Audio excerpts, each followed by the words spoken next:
Marunong ka makipag-usap, marunong ka mag-set ng tone, alam mo kung paano kausapin ng babae, alam mo kung paano i-stimulate ang emotions niya. Hindi mo na kailangan umamin na crush mo siya, Ropa. Okay mga Ropa, may papapanood muna ako sa inyo. This is why I always tell people na kung may crush kayo, umamin na lang kayo. You know why? Because it could only go two ways. One, crush ka din niya. Two, hindi ka niya crush. And kung one, crush ka niya, at least makakapag-start na kayo ng happily ever after. At kung two, hindi ka niya crush, makakapag-move on ka na. Gets ko na nakaka-excite yung feeling ng thrill. Kasi syempre, alam mo yun, hindi mo sinasabi, hindi ka umaamin. Pero please, ang hirap naman kung slow burn tapos wala din pupuntahan. At least kung umamin ka, malalaman mo na agad kung para siya sa'yo or hindi. Diba? So, umamin ka na. So malayong malayo sa mga pinapayo natin, Ropa. Diba? Ano lagi natin sinasabi? Huwag na wag kang aamin. Unang-una, ba't ka aamin? For what? Ano ba yung intention mo? Ano ba yung gusto mong malaman niya? Ano ba yung gusto mo iparating sa kanya?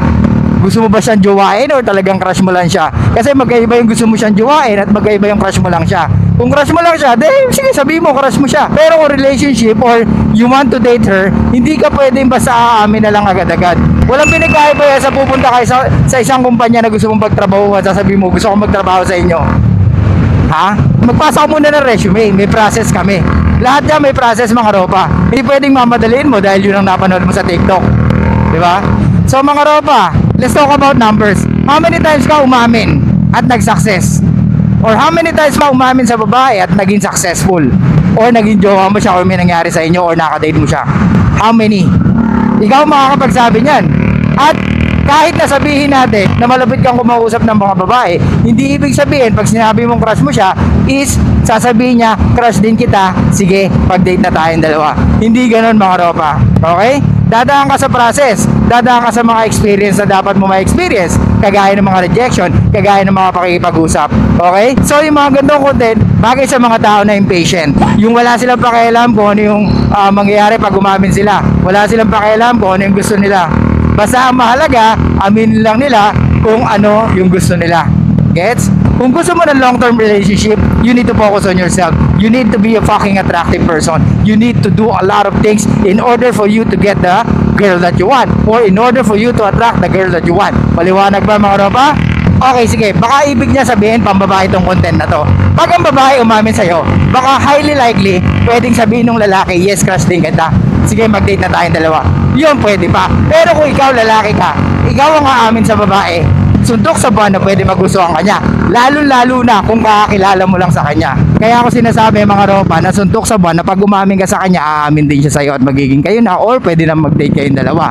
Hindi ganoon mga Ropa. Isipin mo to Ropa, how many women na nag-hi ka, na nag-hello ka, nag-DM ka, nag-PM ka, nagpapansin ka sa comment section nila? Pinansin ka ba? Nag-reply ba sila? Isipin yung mabuti yung mga Ropa. Yung pag-hi nyo, pag-hello nyo, hindi na nga pinansin eh. How much more yung pag-amin mo na crush mo sila? Sige nga, lalo-lalo na kung hindi naman kayo nagkakausap, hindi man lang kayo nag-hi and hello, tapos bigla mo na lang sinabi, crush kita. Pwede ba mag-date tayong dalawa? Kaya mo ba sabihin yun? At ito pa, kahit na umamin ka na crush mo siya, anong plano mo next? Ano sa tingin mo yung pwede mangyari? O, di ba? Wala kang idea. Baka nga hindi mo alam kung saan mo siya i-date. Baka nga hindi mo alam kung ano mararamdaman mo pag sinabi niya, oo, crush din kita. Di ba? Mga Ropa, wala namang masama kung gusto mong umamin. Pero tandaan mo, ako na nagsasabi sa'yo, yung pag-amin ay hindi attractive sa mga kababaihan. Dahil mas attractive sa mga kababaihan is yung mga lalaki na kanilang pinahangaan. Maliwanag? Mas mataas yung chances na maging jowa mo siya or magtagal kayong dalawa once na napa-amin mo siya o siya yung umamin sa'yo, Ropa. Ulitin ko, baka naman yung content na to is pang babae. Sinasabi niya na umamin na yung mga babaeng may crush sa lalaki. Pero kung lalaki ang aamin sa babae, na crush niya yung babae, what's the point? Kung di naman kayo nag-uusap dalawa or tingin mo naman, hindi siya attracted sa Europa. Ano yun?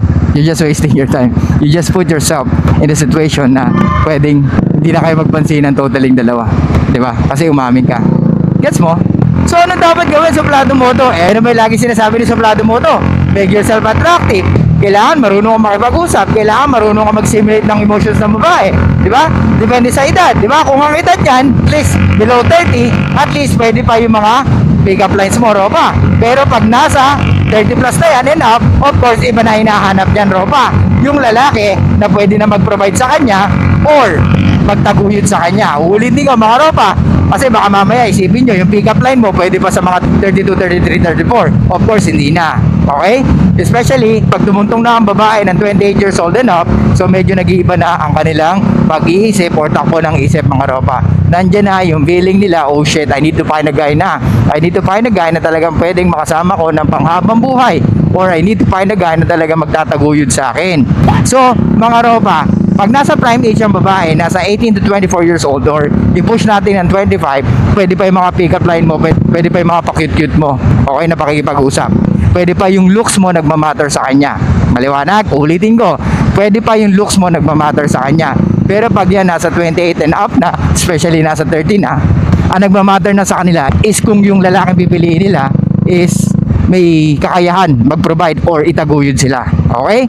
Kaya nga mga ropa, kuha natin ang lahat when it comes to attraction. Okay? Kung marunong ka makipag-usap, marunong ka mag-set ng tone, alam mo kung paano kausapin ng babae, alam mo kung paano i-stimulate ang emotions niya, hindi mo na kailangan umamin na crush mo siya, ropa. Okay? Hindi mo na kailangan umamin sa kanya na crush mo siya, ropa. Dahil siya mismo ang magsasabi na ano ba tayo? Ano ba yung gusto mo sa akin? Or bakit ba tayo ganito? Bakit ginagawa natin yung pang-relationship? Hindi naman tayong dalawa. Bakit need ko lagi mag-update sa'yo? Bakit kailangan ikaw lang exclusive na kinakausap ko?